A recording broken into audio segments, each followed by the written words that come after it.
Hi, Pastor Wayne here. Been looking forward to just sharing with you a little bit from God's Word and some things that have been on my mind recently, especially in the time in which we're living through this whole COVID-19 thing. Sometimes as you're reading very familiar scriptures, they hit you in a fresh new way. And I'd like to just share a few of those with you today in the few minutes we have together.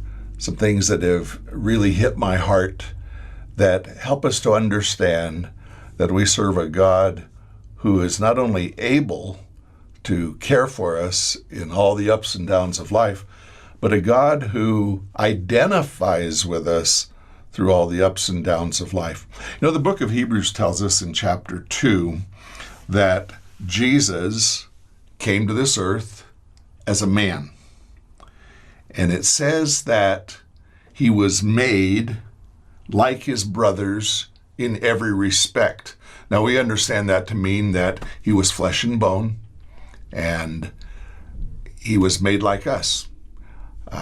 He got thirsty, he got tired, he felt pain, he felt rejection, he felt everything physically and emotionally that you and I would ever experience. And one of the things that's interesting is in the Gospels, Jesus said to his disciples at one point, he said, "Come apart, we need to rest a while." And so here we see Jesus the man as he is dealing with the demands of his ministry. I mean, the Bible tells us there were times that he couldn't get any rest, that people are knocking on the door, coming through the doors, and if they couldn't get through the doors, they tore up pieces of the roof and came in that way. And so there were times that Jesus was tired. Jesus was worn out. Jesus needed a break. And when he says to his disciples, "Come apart and rest a while," I had an old friend named Leonard Ravenhill, an old English evangelist, and he said that even in our day and age, in our life and in our ministry, that if we won't come apart and rest a while, that we'll come apart after a while. So here's Jesus needing a break. Needing a break. We need to get away from the crowds. We need to go out where it's quiet. We just need to take a breath. We need to rest. Rest spiritually, rest emotionally, and rest physically. And because Jesus was intimate with the needs of a body, soul, and spirit, and because he too needed to top off his tank, so to speak, with time in prayer, time by himself, time with his Father, he recognizes that you and I have those needs as well. And one of these verses that bring this to light is Matthew chapter 11. Jesus has been talking to people to come to him, to rest in him. And here's what he says. He says, "Come to me, all who labor and are heavy laden, and I will give you rest. Take my yoke upon you and learn from me, for I am gentle and lowly in heart, and you will find rest for your souls. For my yoke is easy and my burden is light." Many years ago, Eugene Peterson, a lifelong Presbyterian minister, did a paraphrase of the New Testament, then finally the Old Testament, and it's published under the name The Message. And probably my favorite verse in The Message, in the paraphrase of the whole thing, is this verse that I just read to you from the ESV. The "Come unto me, you who are weary and heavy laden, and I will give you rest." Here's what Eugene Peterson said. Here's how he translated it in The Message. Pay attention. Are you tired? Are you worn out?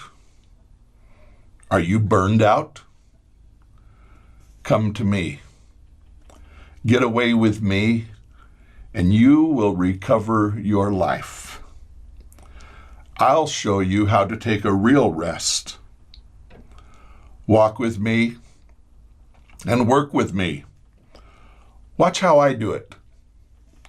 Learn the unforced rhythms of grace. I won't lay anything heavy or ill-fitting on you. Keep company with me, and you will learn to live freely and lightly. That's one of those verses that you can take apart, a piece at a time. Are you tired? Do we relate with that? Are you worn out? Is life just getting the best of you? Are you burned out? Do you feel like you're burning the candle at both ends and there's not much left? So what does Jesus say after he asks this question? He says, come to me. Bring your tiredness, bring your weariness, bring your burned out self to me. And then he begins this litany of sentences that invites us to apprehend the rest to which he invites us. He says, get away with me. That's just basically hanging out with Jesus. In the 15th chapter of John, Jesus said, abide in me. Abide in me. And the word abide there has a meaning to it. It's like coming in and unpacking your suitcase and staying a while. Abiding with Jesus isn't just a Sunday morning visit with maybe a couple installments for a community group or a Bible study throughout the week. It's abide with me. It's unpack your bag and stay. And so Jesus says, come with me. Stay with me. Abide with me, and you will recover your life. And he says that I'm going to show you something. I'm going to show you how to take a real rest. And here's what he does. He says, learn from me. Watch how I do it. And then do it like he does it. And here's the kicker of all this whole verse. He said, learn the unforced rhythms of grace. I mean, there is a sermon in every one of those words. He's calling us to learn something here. And he says there's an unforced rhythm. I love those words together, an unforced rhythm, and it's the rhythm of grace. When you study the Bible, you find out that there are all sorts of rhythms that when we align our lives with these rhythms, we walk with a vitality spiritually, emotionally, and physically, as we become spiritually, emotionally, and physically recipients of every needed grace along the way. For 13 years, I pastored a church in Moab, Utah. And right at the edge of our town, in the canyon in which we live, was the Colorado River. And one of the big deals in Moab every year was whitewater rafting the Colorado River. And somewhere along the way, I ended up with a raft, and we began to run the river. The Colorado River is an interesting river because it's a very powerful river. And when it comes through the Moab area, it's a river that's very sandy, and the bottom almost shifts. The channel of the river shifts every day. And over here one morning would be where the tongue of the river, the main channel of the river would be. And then a day or two later, it may have shifted over to here. And one of the things that is a challenge on that river is trying to find the tongue of the river. Trying to find that place where you just get pulled along by what the river is doing. And there's not much work to it at all. Once you find the tongue, it's just an occasional adjustment with the oar to stay straight. And there, the river does all the work. But if you get out of the tongue, boy, along the side of the river are these huge eddies. And you can row your brains out and you get stuck in some of them and there's no getting back into the current. There's some inescapable eddies or other ones that are easy to get in and then easy to get back out. But once you're in an eddy, you're not going anywhere. You're there. Sometimes you're just going in circles in that eddy, and the river itself is just flowing on by you. And so when I hear Jesus saying here, and learn the unforced rhythms of grace, I always think of running that river and how once you got in to the tongue, into the main current of the river did all the work. All you had to do was maintain your stance in the middle of the river. Like I said, it would be a little oar adjustment just to keep straight, and then the river just pulled you on by its mighty, mighty current. And there it was unforced, and there it was easy, and there it was not hard. And so what is Jesus saying to those who are tired, worn out, or burned out? He's saying, come to me. Come to me.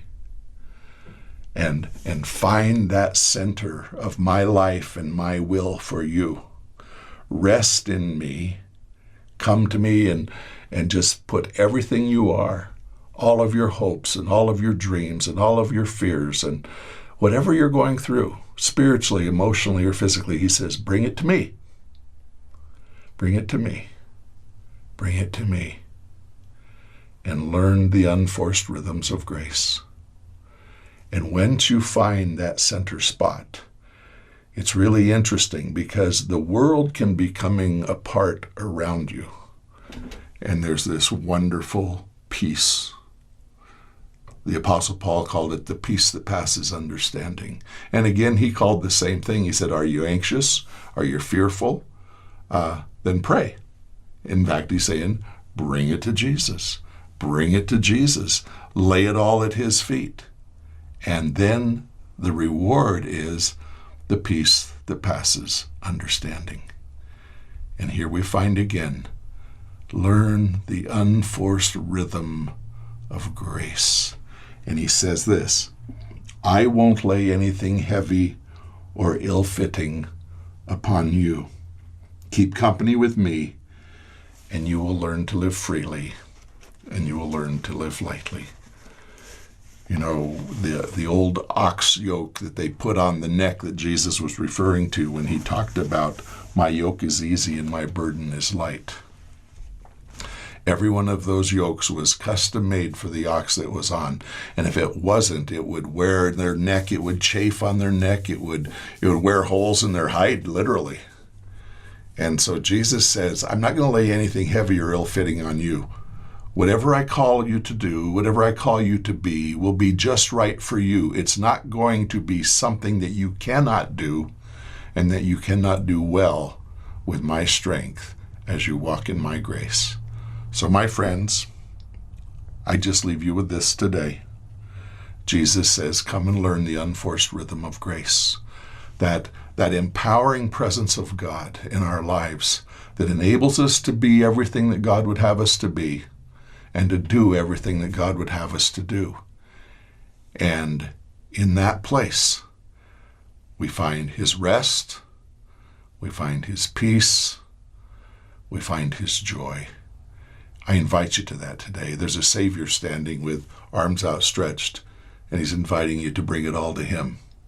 All the worry, all the fretting, all the fear, and learn the unforced rhythm of his grace and enjoy the wonder of his peace and his joy and his love that he purchased on Calvary's cross for you.